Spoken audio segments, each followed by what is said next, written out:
Hello everyone, HackerRay here, and I have a slew of goodies for you today.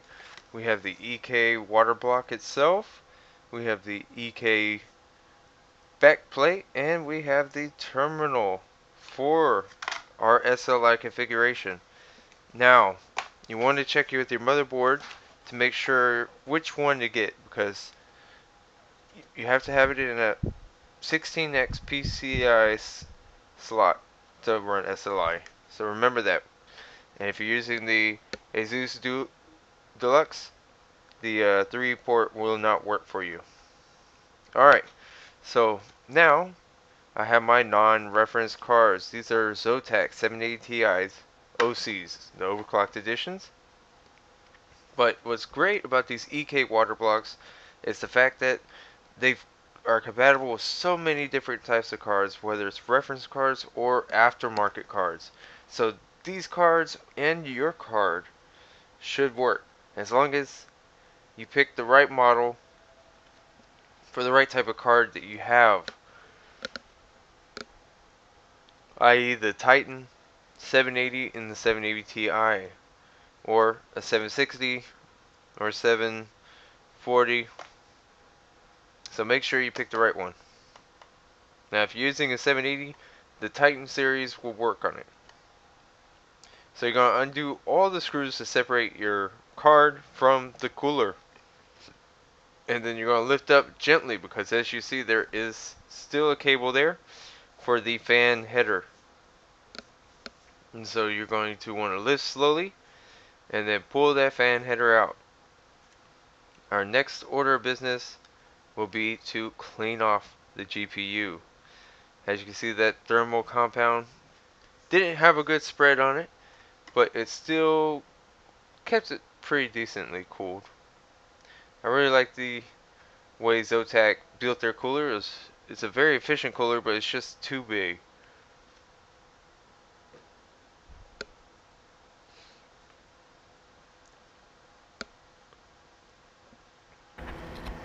And the 6 heat pipes really kept it pretty cool. Alright, so now we're going to be taking off the thermal compound off the GPU. You're going to want to use isopropyl alcohol, fingernail polish remover, or even lightly damped water will work. Just make sure that you are grounded before you touch any computer components. Use a grounding wire. Touch your case itself if it's made out of metal, not with the plastic cases, or touch your power supply. So you're going to want to go over this probably about 5 or 6 of those Q-tips until it's nice, bright, and shiny and free.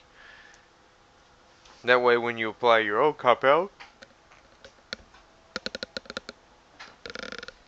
it will be perfect. As you can see around the GPU there, where the memory modules are, Zotac has placed some metal heat coil things right there. They're supposed to work with the thermal pads. So you're going to want to remove those. If yours doesn't have that, but has thermal pads on the VRM around the GPU and off to the side there, you're going to replace those thermal pads.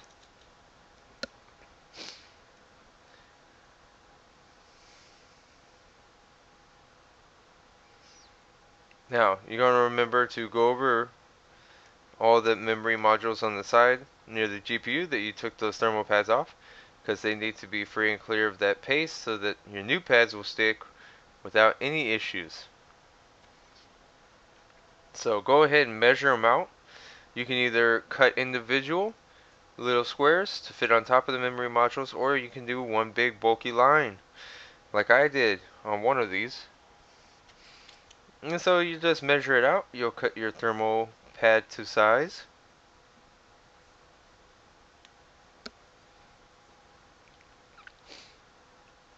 And then place it on top.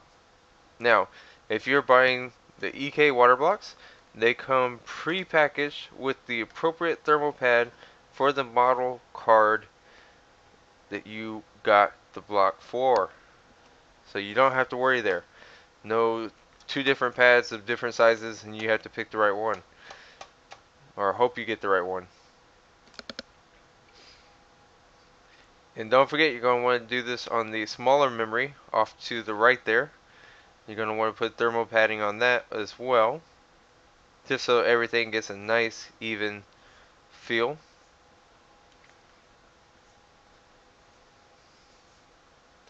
And so you want to take it, you can either cut individually or cut into strips. I did have some thermal pad left over. Now that's what it should look like once it's finished. As you see, the thermal pads are on all the VRM and memory modules, even the tiny little ones off to the side there. So we are good to go. We are ready to apply our thermal compound. Now with the thermal compound, the norm is either a rice grain, one single line down the middle, X, or a lowercase t. Now I went with the X model because I just like a little bit more. More can not really hurt you, so that should give a real nice even spread. And to test that, I'm going to put the water block just gently on top.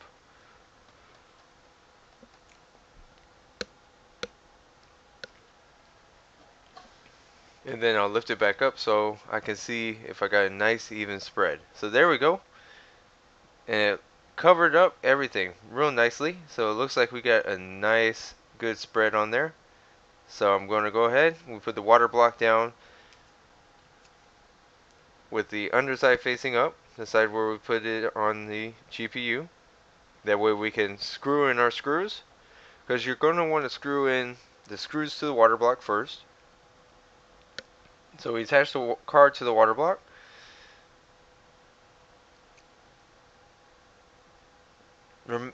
Remember to separate the screws out when you take apart your reference and non-reference cooler, and keep those screws because you're going to need to do it the same way.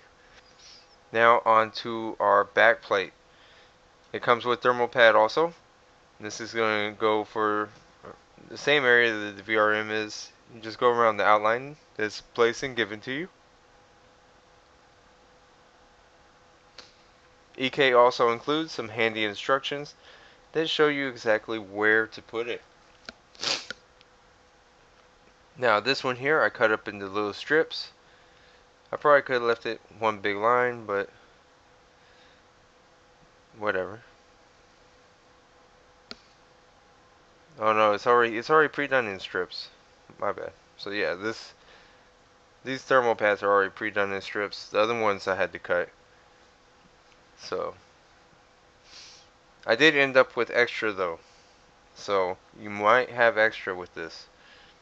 If you screw up, so don't worry about it. Because there will be some extra thermal pads in there for you to use. So now we will put the back plate on. We just align it with the screw holes as shown in the instruction manual. There are 1, 2, 3, 4, and 5, 6 screws on it. 2 above the badge off to the right, 2 in the middle, and 2 on the end by the SLI bridge. Now that screw next to the SLI, you're going to be very careful with that. Don't tighten it down as far as it goes. Once it starts getting pretty tight and you can feel the leverage in it, go ahead and leave it at that, because this doesn't have to be super tight, because the card is basically already put together. This is just going to add some rigidity, but you do not want to make it so tight that you crack or break that SLI bridge, because then your card is a single card only from that moment on and you are stuck. No SLI for you. So be gentle with it. Don't tighten down too far.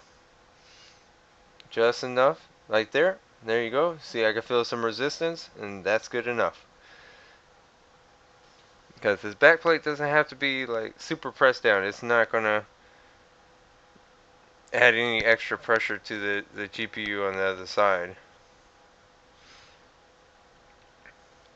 But it does make everything nice and taut. So there we go. We got our water block installed in our top plate. Now it does look nice, doesn't it? Nice little sandwiched in there. Real skinny. Looks smaller than it did with the stock cooler. But I have to say, I would have loved to seen what the gold one looks like. So if you're watching this video, guys, and you go out to the website in the link below and you buy one of these water blocks and you get the gold back plate, please link me your video so I can see it, because I want to see it so bad on something. Next, we will start putting our terminal on. Now this is SLI terminal. I did go with the 3 slot, and I did not know that the 3rd slot on a Asus Deluxe is not a 16x slot, it's a 4. So SLI did not work, so I had to reorder the dual slot terminal for the system, which I got in, and we plugged up and it ran fine. But I have a surprise for you at the end of the video, so stay tuned for that, and y'all guys will be pleasantly surprised. So I hope y'all guys are excited to see it. Please don't skip ahead. Watch the rest of this video until that end. You will love it, guaranteed. Alright, so we're going to just tighten it in. There are 3 screws. You also want to make sure that the little washers that are included are secure. Now this is very rigid. Very rigid. I could hold it, shake it, anything. The bolt cards will not move at all once you tighten those down. Just to be careful not to over thread it and strip the threads. Now it also has the EK badge on it. That's a nice setup. I mean, it looks a lot cleaner than tubing if you wanted for a smooth, clean build. So if you want a really nice, elegant, clean look inside, that's the way I would go. Now my unit already has a water cooling system in it, so all I did was put a towel inside. I unplugged it, turned off the power and everything, and then we're going to cut the tube inside the pan there. There we go. We'll let it drain for a little bit, and then once it's drained, we'll go ahead and install our graphics cards. So there we go, it's all drained out. The lines are flushed. I got new coolant also. So if you're going to do this, go ahead and just buy the new coolant. That way you're ready to go.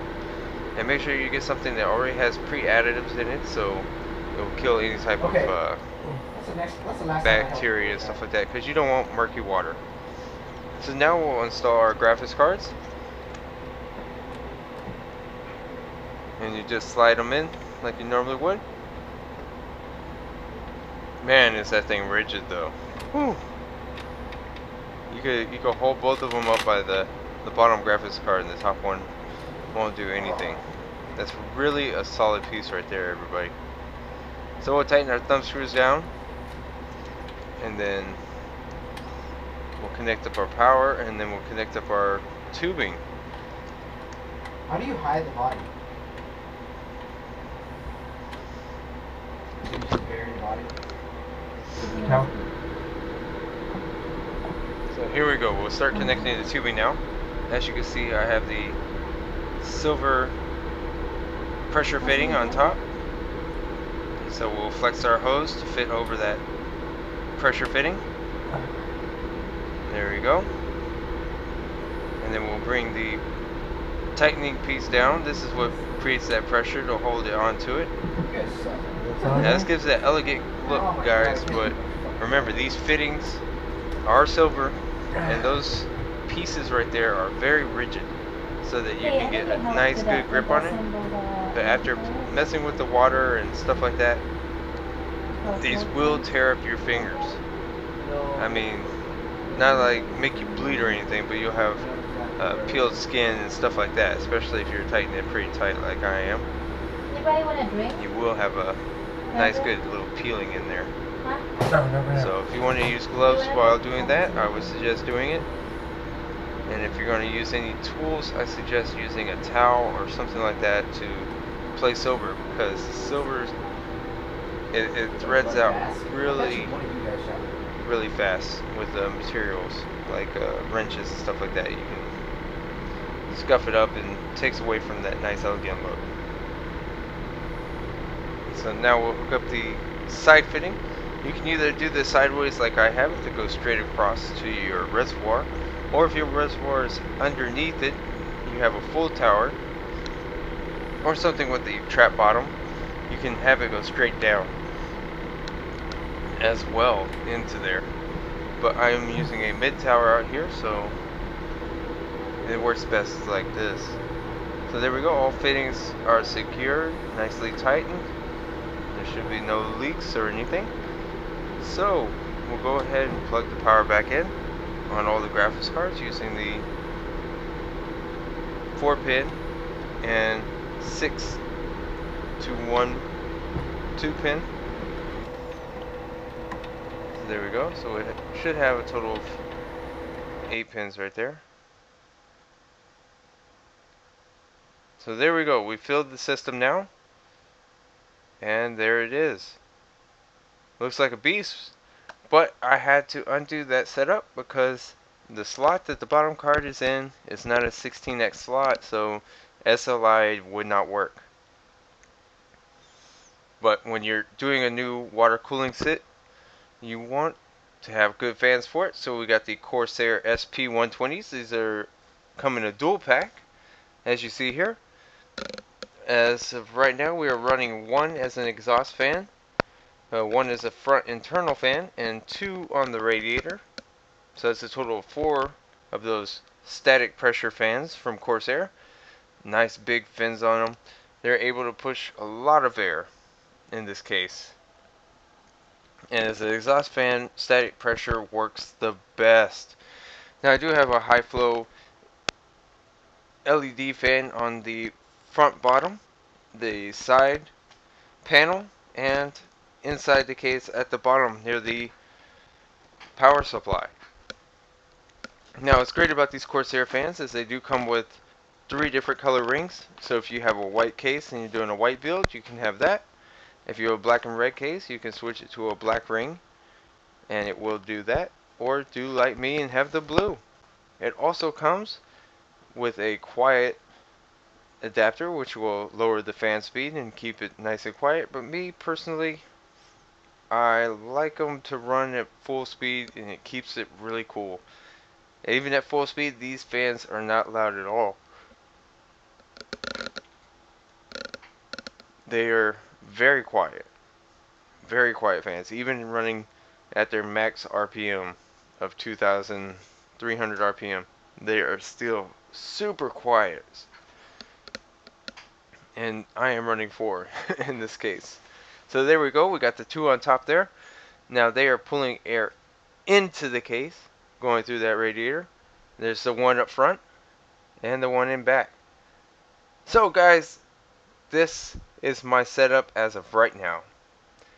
I changed out the terminals and went with the stock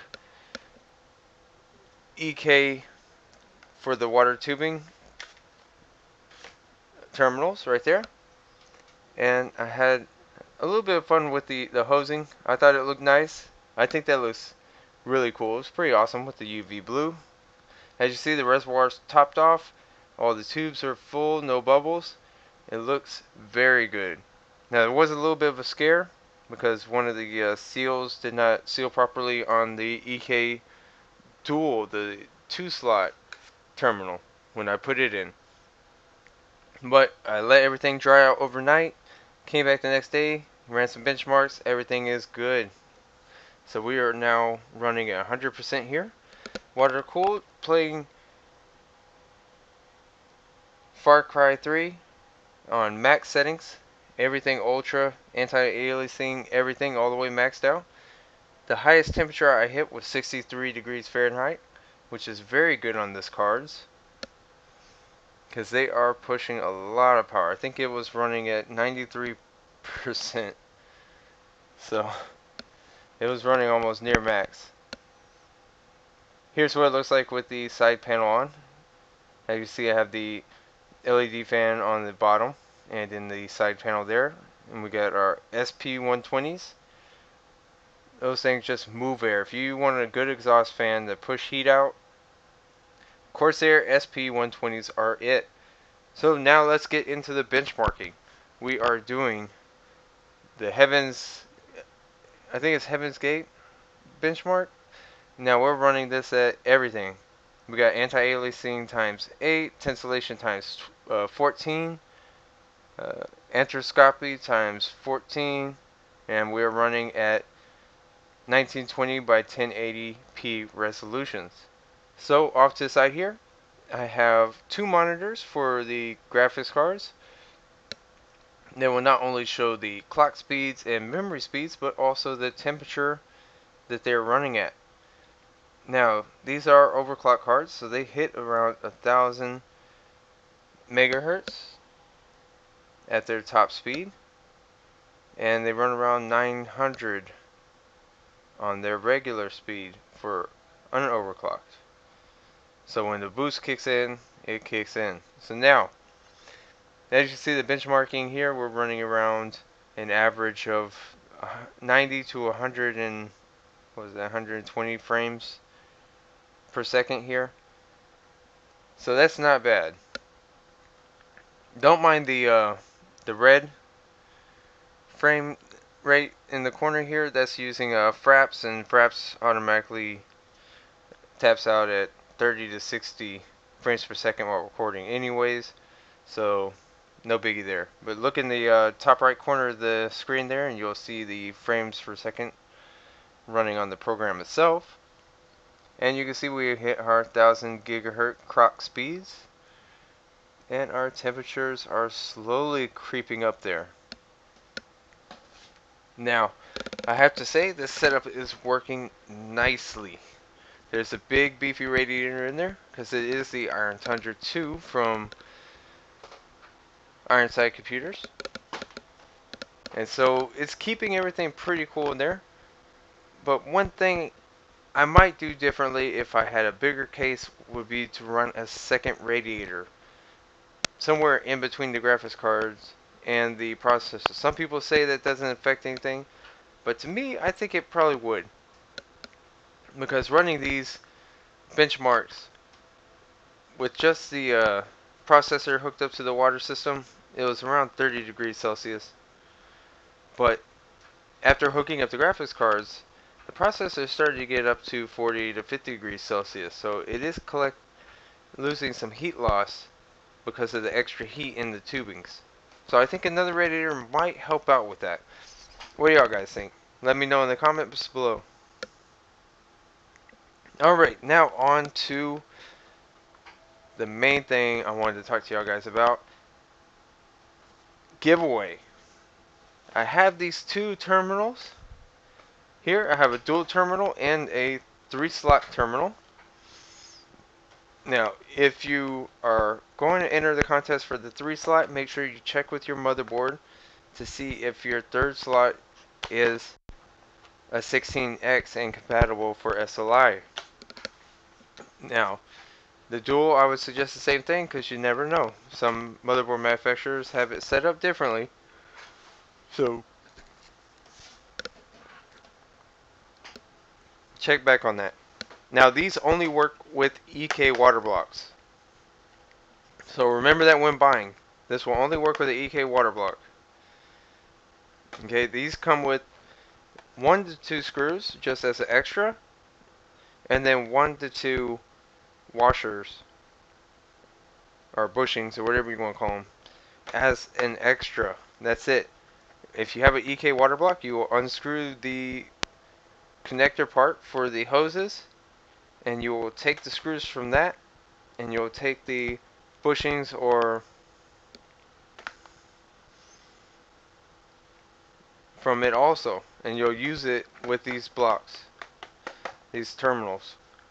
So now on to the contest. I've been trying to get up to 100 subscribers, and so far I've made a pretty good number, and I'm proud of my subscribers, and I thank y'all guys, and I support your channels 100%. I like your videos. I share your videos like y'all do with me. So we have a nice little community going here. But I like our community to be a little bit bigger. So, if we can get 100 subscribers to this channel, of the 100 subscribers, I will randomly pick one person. I will send you a message letting you know you won, and you get to decide which terminal you want. So please spread this. And then after we hit our 100 subscriber mark, I will be putting the second one up for another contest to see if we can get to 150. If we can get up to 150, I will randomly pick one of the lucky subscribers to win that one all as well. So share this video with all your friends. Be sure to tell them to like and subscribe for this channel if they like what they see on it. I'll have some more tech and PC stuff coming out pretty soon here. More game stuff coming out as well. So please check back. I try to do the best I can. I do have a day job, but you know, I just gotta make the time for making videos too. So I'm gonna leave y'all guys with a little video clip here. Now this is from Far Cry 3, and this is running at maxed out everything, anti-aliasing, all that stuff, all the way done. Graphics cards hit a average temperature of 53 degrees Celsius while playing this game, which isn't too bad for these water blocks. So everything seems to be doing good. Stock coolers would hit around 86 while playing this game, so it is definitely a lot cooler. Be sure to check out the link in the description below to see where I picked these up and the prices I paid. I went with the cheapest price that I could, and with one of the only few websites that actually sells custom water kits for PCs, so check them out. They are frozenpc.com, so hit them up. Other than that, thank you for watching, guys, and enjoy this last little video clip if you want, and I will see y'all again in my next video. Don't forget about the contest. I've tried to do contests before, but I just haven't had as much participation as I can to be able to make it worthwhile to give out a prize. So, if y'all guys can help me get to 100 subscribers, I will be giving away one of these terminals, either the 3-way or the dual. So hit me up, let me know, guys, what y'all think about the setup, if there's anything you want to know about it or what happened with it and anything else like that. Just hit me up, let me know, guys. Thank you for watching my video, and enjoy the rest of this clip.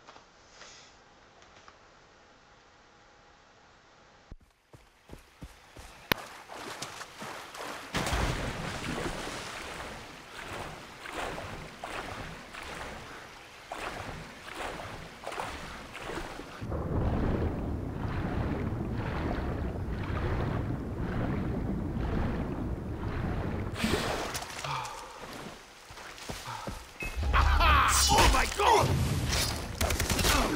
You're dead!